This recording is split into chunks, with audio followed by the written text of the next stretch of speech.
Valentine day এই দিনটির নাম প্রায় আমরা সকলেই শুনেছি।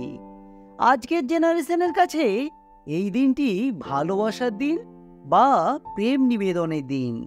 কিন্তু আমরা অনেকেই জানি না কতখানি রক্তাক্ত ঘটনা লুকিয়ে আছে এই দিনটির পেছনে। প্রতি বছর 14ই ফেব্রুয়ারি দিনটি ভ্যালেন্টাইন ডে হিসেবে পালন করা হয়ে থাকে। চলুন জেনে নেওয়া যাক এই দিনটির ইতিহাস সম্পর্কে। ঘটনাটি ঘটে 269 খ্রিস্টাব্দের গোড়ার দিকে। সেই সময় ইউরোপের রোম পৃথিবীর সবচেয়ে শক্তিশালী সাম্রাজ্য ছিল। রোমের রাজা ছিলেন দ্বিতীয় ক্লোরিয়াস, যিনি একজন নির্দয় ও অত্যাচারী রাজা ছিলেন। তিনি নিষ্ঠুরভাবে দ্রুত গতিতে সারা পৃথিবীতে তার সাম্রাজ্য বিস্তার করেছিলেন। একবার ক্লোরিয়াস তার সাম্রাজ্যে একটি সমীক্ষা চালান এবং সমীক্ষার ফলস্বরূপ তিনি জানতে পারেন তার সাম্রাজ্যে অবিবাহিত পুরুষেরা বিবাহিত পুরুষের থেকে বেশি শক্তিশালী। এরপর ক্লোরিয়াস নির্দেশ দেন তার সাম্রাজ্যে কোনো যুবক আর বিবাহ করতে পারবে না। এই নিষ্ঠুর ঘোষণায় সমস্ত রাজ্যবাসী নিরাশ হয়ে পড়ে। সেই সময় রোমে একজন খ্রিস্টান পাদ্রী বা প্রচারক বসবাস করতেন, যার নাম ছিল সেন্ট ভ্যালেন্টাইন। ক্লোরিয়াসের এই ঘোষণা সেন্ট ভ্যালেন্টাইনের পছন্দ হয়নি। তিনি রাজার এই আদেশের বিরোধিতা করেন এবং দেশের যুবকদের বিবাহ করার জন্য উৎসাহিত করেন। তার এই বিরোধের কথা রাজা ক্লোরিয়াসের কানে পৌঁছানো মাত্র তিনি সেন্ট ভ্যালেন্টাইনকে গ্রেপ্তার করে কারাগারে বন্দি করার আদেশ দেন।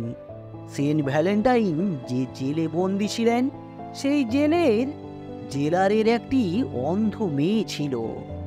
জেলার তার অন্ধ মেয়ের ব্যাপারে সেন্ট ভ্যালেন্টাইনকে সব কিছু বলেন এবং তার কন্যার দৃষ্টিশক্তি ফিরিয়ে আনার জন্য ভগবানের কাছে প্রার্থনা করতে বলেন। জেলারের কথা মতো ভ্যালেন্টাইন ভগবানের কাছে প্রার্থনা করেন এবং তার প্রার্থনায় জেলারের মেয়েটি তার দৃষ্টিশক্তি পুনরায় ফিরে পায়। দৃষ্টিশক্তি ফিরে পাওয়ার পর মেয়েটি সেন্ট ভ্যালেন্টাইনের সাথে কারাগারে দেখা করতে আসেন, আর প্রথম দেখাতেই তাদের একে অপরকে ভালো লেগে যায়। পরবর্তীতে সেন্ট ভ্যালেন্টাইন তাকে বিবাহের প্রস্তাব দেন, আর এই কথা রাজা ক্লোরিয়াসের কানে পৌঁছানো মাত্র তিনি সেন্ট ভ্যালেন্টাইনকে বিবাহের বিরোধিতা করতে বলেন। কিন্তু সেন্ট ভ্যালেন্টাইন রাজার এই কথা অমান্য করেন। রাজা ক্লোরিয়াস তখন সেন্ট ভ্যালেন্টাইনের ফাঁসির আদেশ দেন। ফাঁসির আদেশ শোনা মাত্র সেন্ট ভ্যালেন্টাইন তার প্রেমিকাকে একটি প্রেমপত্র লেখেন, যার উপরে তিনি লেখেন, ফ্রম ইউর ভ্যালেন্টাইন।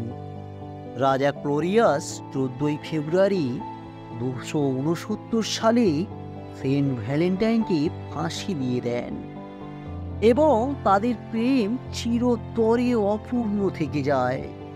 পরে রাজা ক্লোরিয়াস তার ভুল বুঝতে পারে এবং এরপর থেকেই 14ই ফেব্রুয়ারি দিনটি সেন্ট ভ্যালেন্টাইন স্মরণে ভ্যালেন্টাইন ডে বা ভালোবাসা দিবস হিসেবে পালন করা হয়। আজকের সময়েও যদি কোনো প্রেমিক প্রেমিকা ভ্যালেন্টাইন ডের দিন প্রেমপত্র রেখে, তাহলেও তারা পত্রের উপরে ফ্রম ইউর ভ্যালেন্টাইন কথাটি লেখে। যাই হোক, প্রচলিত এই কাহিনী কতটুকু সঠিক সেটা আমরা জানি না, তবে এটুকু জানি যে ভালোবাসা প্রকাশের জন্য কোনো বিশেষ দিনের প্রয়োজন হয় না। প্রতিটি দিন ভালোবাসার দিন, ভালোবাসা প্রকাশের দিন। তবুও প্রচলিত প্রথা অনুযায়ী 14ই ফেব্রুয়ারি এই দিনটি আমাদের কাছে একটু বিশেষ হয়ে দাঁড়িয়েছে। শুনছিলেন ভ্যালেন্টাইন্স ডে ইতিহাস সম্পর্কিত কিছু কথা। ভিডিওটি ভালো লাগলে অবশ্যই আপনার প্রিয়জনদের সঙ্গে শেয়ার করুন এবং আমার চ্যানেলটি সাবস্ক্রাইব করুন। দেখা হবে আবারও আগামী ভিডিওতে। ধন্যবাদ।